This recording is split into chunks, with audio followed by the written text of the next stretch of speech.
அனைவருக்கும் வணக்கம். இன்னைக்கு நம்ம பார்க்க போறது என்னன்னா, ஏன் வந்து கோவில் மனுஷனுக்கு தேவைப்படுது?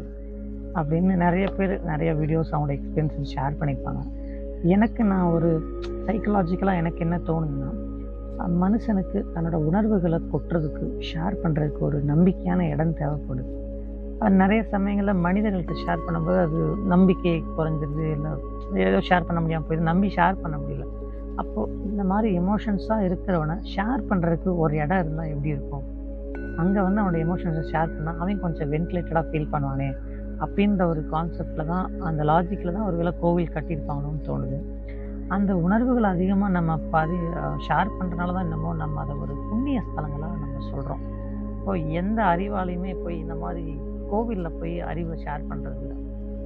ஏன்னா அவன் ஒர்க் ஷாப், செமினார்ஸ் அந்த மாரி போறான். அப்ப தன்னோட உணர்வுகள ஷேர் பண்றதுக்காண்டி தான் அந்த கோவில்ன்ற ஒரு விஷயம் கட்டியிருப்பாங்கன்னு நான் நினைக்கிறேன். Thank you.